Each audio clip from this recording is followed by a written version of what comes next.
आज कितने घंटे? 4 घंटे।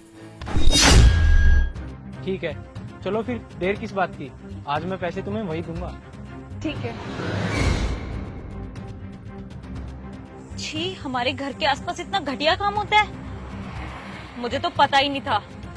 इन दोनों को तो मैं बताती हूँ। रुको, तुम दोनों को शर्म नहीं आती है क्या? इतने इज्जतदार सोसाइटी में रहते हो और ऐसा घटिया काम कर रहे हो। और प्रेस करके तुम्हारे घर का खर्चा नहीं चल रहा क्या, जो तुम्हें ये घटिया काम करने पड़ रहे हैं?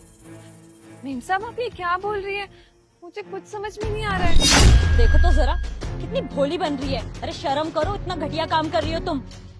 ओ हेलो मैडम, आप कहना क्या चाहती हैं?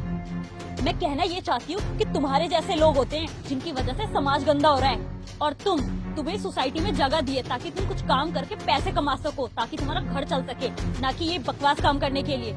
एक बात बताओ, तुम्हें शर्म नहीं आती? इतनी इज्जतदार सोसाइटी में तुम धंधा करती हो। धंधा? मेम साहब ये क्या बात कर रही हैं आप? मैं कोई ऐसा काम नहीं करती हूँ। आपको तो मालूम है कि इस सोसाइटी में मेरी एक छोटी सी दुकान है, मैं लोगों के कपड़े प्रेस करती हूँ, अपना काम अच्छे से करती हूँ, कभी कोई शिकायत का मौका नहीं देती किसी को। बात यहाँ पर प्रेस करने की नहीं हो रही है, बात यहाँ पर प्रेस की आड़ में जो तुम यहाँ धंधा कर रही हो ना, उसकी हो रही है। और तूने इस लड़के से ना ये धंधा करने के पैसे लिए, वो भी घंटों के हिसाब से। मैंने अपनी आंखों से सब कुछ देखा। ओ बेवकूफ लड़की, तुम्हारा दिमाग खराब हो गया है क्या बोले जा रही हो? मेम साहब आप ये क्या बोली जा रही है? आप कितना गलत इल्जाम मुझ पे लगा रही है। आप उस चीज की बात करिए जिसके बारे में तो मैं सोच भी नहीं सकती, कभी सपने में नहीं सोच सकती, और आप हकीकत में करने की बात करिए। हाँ, सोच नहीं सकती, लेकिन पैसे जरूर ले सकती है। बस करो मैडम, बहुत बोल लिया आप जैसे लोग ही होते हैं जो बिना कुछ जाने किसी पर भी इल्जाम लगा देते हैं। आपको पता भी हम कहाँ जा रहे थे? मैं इनके घर ही जा रहा था, और वो पैसे मैं इनके भाई को देने वाला था। भाई के लिए? क्या मतलब है? मैं कुछ समझी नहीं। मैं समझाता हूँ आपको। अरे बहन जी, आपने ये किताबें यहाँ क्यों रख रखी है, वो भी जमीन पे? वो भैया ये सारी किताबें मेरे छोटे भाई की है। अरे अगर ये किताबें आपके भाई की है तो ये आपने जमीन पे क्यों रख रखी है? इनको उठाओ, इनको ऐसे जमीन पे नहीं रखते। वो पढ़ता लिखता नहीं है क्या? क्या है ना भैया, हमारे घर के हालात कुछ ठीक नहीं चल रहे हैं। पापा भी बहुत बीमार रहते हैं, उनके इलाज में भी बहुत खर्चा होता है। मैं यहाँ पे दुकान संभालती हूँ, छोटे भाई को भी काम करने जाना पड़ता है, तो अब वो पढ़ाई नहीं करता है, इसलिए मैं उसकी सारी किताबें यहाँ ले आई ताकि रद्दी में बेच के कुछ पैसे ले लूंगी। देखिए, मैं मानता हूँ कि जिंदगी में छोटी मोटी परेशानियां चलती रहती हैं, लेकिन इसका मतलब ये तो नहीं था कि आप अपने भाई की पढ़ाई छुड़वा दो। जब आप इतनी परेशानियां झेल ही रहे थे तो थोड़ी और झेल लेते। उसे पढ़ा लिखा लो ताकि वो आगे जाके अच्छी सी नौकरी कर ले और आपकी ये परेशानियां दूर कर दे। भैया आपकी बात बिल्कुल सही है, आप अपनी जगह सही हो। कौन नहीं चाहेगा भला कि आज के जमाने में पढ़ाई करे, आगे बढ़े, कुछ बन जाए। ये छोटा मोटा काम करके कहाँ ही घर का खर्चा चलता है, प्रेस करके कितना ही कमा लेते हैं इंसान दिन में। इसलिए तो भाई को नौकरी करनी पड़ रही है।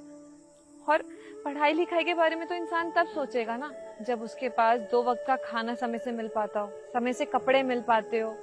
यहाँ तो ये नहीं पता कि सुबह क्या बनेगा, दोपहर में जाने के बाद खाना मिलेगा भी कि नहीं मिलेगा। अगर इन सब के बावजूद भी पढ़ाई के बारे में सोचेंगे तो खाने के तो लाले पड़ जाएंगे ना भैया। आप एक काम करो, आप अपने भाई को वापस बुलाओ और उसे बोलो कि अपनी पढ़ाई पर अच्छे से ध्यान दे, आगे पढ़े। अरे भैया, एक वो और मैं ही तो हैं घर में कमाने वाले। अगर उसको पढ़ाई के लिए भेज देंगे तो कैसे संभालेंगे सारा खर्चा? पापा की दवाइयों में सारा खर्चा निकल जाता है, हमारे पर तो बहुत ज्यादा दिक्कत हो जाएगी, और सारा का सारा काम मुझे करना पड़ेगा। थोड़ा बहुत हाथ बटा देता है तो घर का खर्चा आसानी से निकल जाता है, वरना तो बहुत दिक्कत हो जाती है। मेरा काम में हाथ बटा देता है, 2-4 पैसे कमा के ले आता है घर पे। पढ़ाई करेगा तो उसकी किताबों का खर्चा, जिस स्कूल में जाएगा उसका दाखिला का खर्चा, और भी बहुत सारे खर्चे बढ़ेंगे। लेकिन कमाने वाली कौन? सिर्फ मैं। सब चीजों का भार मुझ पे आ जाएगा और बहुत मुश्किल हो जाएगी मेरे लिए, इसलिए मैं उसे काम से तो नहीं बुला सकती। बहन, तुम ना ज्यादा परेशान मत हो, मैं भी तुम्हारे बड़े भाई की तरह ही हूँ। क्या हुआ, हमारा रिश्ता खून का नहीं है लेकिन इंसानियत का तो है। आप ना अपने भाई को पढ़ाओ, आपका भाई जितने घंटे पढ़ेगा ना, मैं उसको उतने घंटे के पैसे दूंगा। आप उसे पढ़ाई करने के पैसे दोगे? हाँ बहन, देखो अगर तुम्हारा भाई कल को पढ़ लिख कर बड़ा अफसर बन गया तो मेरे पैसे चुका भी तो सकता है, और ना चुकाएगा तो भी कोई बात नहीं, मुझे कोई परेशानी नहीं होगी। धन्यवाद भैया आपका। आप जैसे भले इंसान कहाँ ही मिलते हैं। जब मेरा भाई अच्छे से पढ़ लिख के एक बड़ा अफसर बन जाएगा ना, मैं आपके सारे पैसे चुका दूंगी। आपका इतना बड़ा एहसान है हम लोगों पर। आप जैसे लोग कहाँ ही मिलते हैं। आजकल तो सब लोग बस अपने बारे में ही सोचते हैं, कोई सोचता ही नहीं है कि दूसरा खाना समय से खा रहा है, उसे 2 वक्त की रोटी नसीब हो रही है या नहीं हो रही। राह चलते मरते हुए आदमी को छोड़ देते हैं। लेकिन आपका दिल बहुत साफ है। आपका बहुत बहुत धन्यवाद।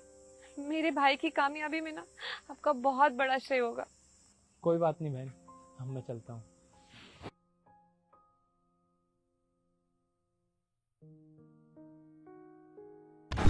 अब तुमको समझ में आया कि मैं इनको घंटों के पैसे देने के लिए क्यों बोल रहा था? I am really sorry, please मुझे माफ कर दो। मैंने बिना कुछ सोचे समझे तुम पर इतना बड़ा इल्जाम लगा दिया। मुझे ऐसा नहीं करना चाहिए था। तुम्हें सुनाने से पहले मुझे पूरी बात जान लेनी चाहिए थी। ये लड़का तो बल्कि आपकी मदद कर रहा था, वो भी बिना किसी मतलब के। हाँ मीम साहब, आप बिल्कुल सही बोल रही हैं। ये बहुत ही अच्छे इंसान है, इनका दिल बहुत साफ है। बिना जाने समझे ये मेरी मदद कर रहे हैं ताकि मेरा भाई पढ़ लिख के अफसर बन सके, अच्छी नौकरी कर सके।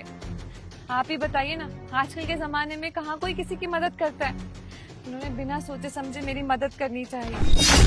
शायद मेरे पिछले जन्म के कोई अच्छे कर्म होंगे कि ये फरिश्ते की तरह आए और मेरी मदद कर रहे हैं। अभी मेरे घर के हालात बिल्कुल ठीक नहीं है, लेकिन मुझे पूरा विश्वास है कि भैया जैसे मेरी मदद कर रहे हैं, धीरे धीरे घर के सारे हालात ठीक हो जाएंगे। तुम अपने भाई को पढ़ाओ लिखाओ, जो भी खर्चा आएगा ना वो मैं दूंगी। ये लो मेरा कार्ड, जब भी कोई प्रॉब्लम हो तो मुझे बेझिझक कॉल कर लेना।